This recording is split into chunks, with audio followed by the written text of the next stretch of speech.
In der Nacht auf Montag bleibt es klar bei Temperaturen von 18 bis 12 Grad. Morgen ist es in Waghäusel, Wiesental und Kirrlach erst bedeckt, später regnet es leicht bei 12 bis 27 Grad.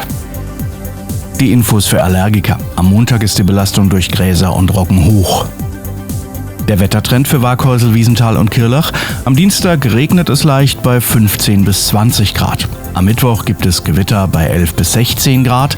Am Donnerstag regnet es leicht bei 9 bis 19 Grad. Alle Updates täglich direkt aufs Handy. Abonniere jetzt unseren Waghäusel Wetter WhatsApp-Kanal.